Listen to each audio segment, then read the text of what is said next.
Jaz sem zoper Katarino Kresal podal kazensko ovadbo za zlorabo položaja, zato ker iz mojega dopisa, ki je bil poslan 23. maja, je jasno razvidno, da vam pošiljam kazensko ovadbo v zvezi s storitvijo različnih kaznivih dejanj zoper direktorja Generalne policijske uprave gospoda Janka Gorška in ostali skupaj z bremenilno dokumentacijo. V nadaljevanju sem pa zapisal, pričakujem, da boste v skladu z veljavnimi predpisi zoper ovadene uvedli disciplinski postopek in notranjo preiskavo. Prosim vas, da me o ugotovitvah notranje preiskave obveščate. Ko je ta dopis gospa Katarina Kresal od mene prejela, bi morala v skladu z zakonom o policiji 28. členom to obravnavati kot pritožbo. In v 30 dnevih na moj dopis meni odgovoriti. Gospa Katarina Kresal pa je po 30 dnevih meni odgovorila, da je prejela moj dopis, da v spremnem dopisu izražam tudi pričakovanje, da bo zaradi domnevnih nezakonitih ravnanj zoper ovadene uslužbence policije uveden disciplinski postopek in notranja preiskava, kar pa sve ona ni storila, čeprav je v dokumentu, ki ga je tudi ona meni poslala, priznala, da je od mene prijela pritožbo zoper policiste oziroma kriminaliste, ki so kakorkoli v moji obravnavi v mesecu maju zlorabili svoje položaje ali pa prirejali listine, da so pridobili nekatere ukrepe.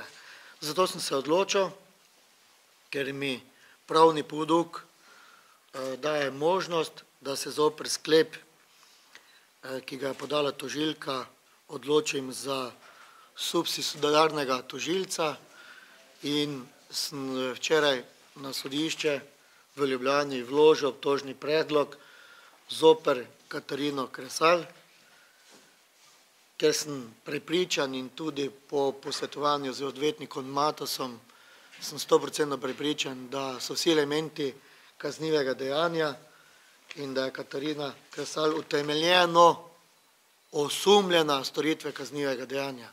Tudi na podlagi listin, katere je sama podpisala in mi tudi meni in gospodu Ivanu Hajnško odpisala. Je pa zanimivo, da je to mojo ovadbo, ki sem jo zoper njo podal, prav v teh dnevih bila zavržena, mogoče je pa to povezano z njenim rojstnim dnevom in je to bilo kot darilo za njen rojstni dan, ker je prav na ta dan oziroma dan pred tem, ko je bilo to spisano, praznovala svoj rojstni dan. Lahko samo to povem, da vkolikor bodo tudi nekatere druge ovadbe, ki sem jih podal zoper policiste, na ta način sledile, da bom na podlagi materialnih dokazov, ki jih imam, na podlagi ugotovitev tako sodišč v zadevi Doma pod Gorco, tudi v zadevi tako imenovane toplarne in tudi v nekaterih drugih zadevah vstopil kot subsidiarni tožilec in šel z tožbenimi predlogi naprej. Rad bi še pokomentiral izjavo šefa mariborske policije, ki jo je dal za mariborski časnik Večer, da razume to kot moje pritiske na kazensko ovadbe, moje kazensko ovadbe kot pritiske na policiste. Javno ga sprašujem, kaj je kot predstojnik organizacijske enote, glede na moje navedbe, ki sem jih večkrat dal v javnosti, povzel za neukrepe, da bi preveril navedbe, ki so bile izrečene z moje strani, ali so resnične, ali so neresnične zoper policiste. V kakšni državi pa živimo, če se jaz pritožim na postopek policista, pa nihče ne obravnava tega postopka.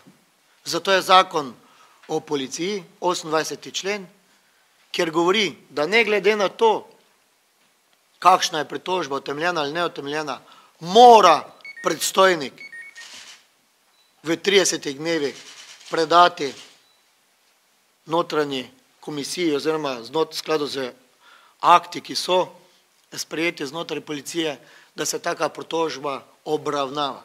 In to sem jaz storil, to je storil gospod Hajnšek, to je storila gospa Milica Simonič-Štajner in gospa Katarina Kresal kot bivša ministrica.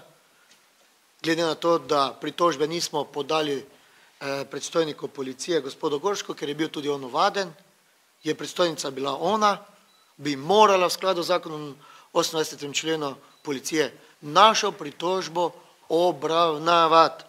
Kljub temu, da je na naši spletni strani bil objavljen sklep, da se pravni fakulteti v Mariboru sredstva za obnovo fasade ne dodelijo, pa sem jaz ta sklep podpisal, ne pa odzamejo prostost, ker kriminalisti trdijo.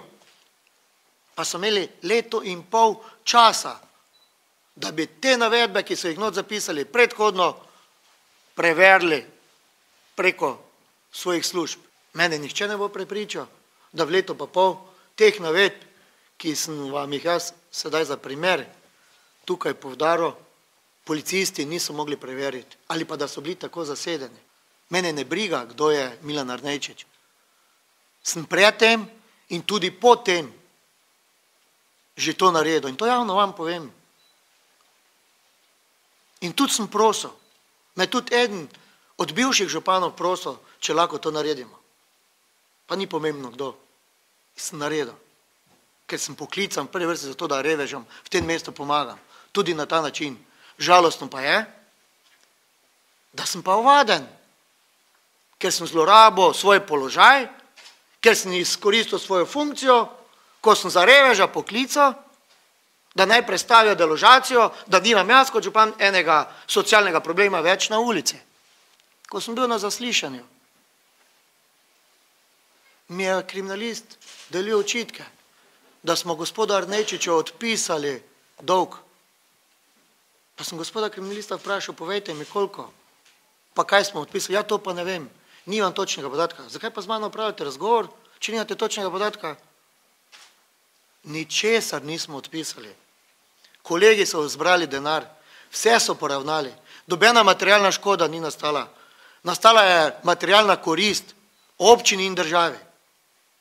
In zato sem ovaden in zato je ena številka več, zato mi grozi, če boste zapisali, ne vem, do 8 let zapora, tako kot v domu Podgorca. In če bom za to spoznan za krivega, z veseljem grem v zapor. In z veseljem odslužim vsako kazen, da sem lahko revežu pomagal, da ima streho nad glavo, tudi danes, ko so take temperature zunaj. In zato sem se odločil, da za tisti, ki so krivi in tisti, ki stojijo za to glomazno akcijo, ki je bila v Mariboru, bom šel do zadnjega. Vse pravne možnosti bom izkoristil. In ena izmed teh je prav gotovo tudi ta obtožni predlog zoper bivšo ministrico. In vam povem, če je pravna država, bo spoznana za krivo.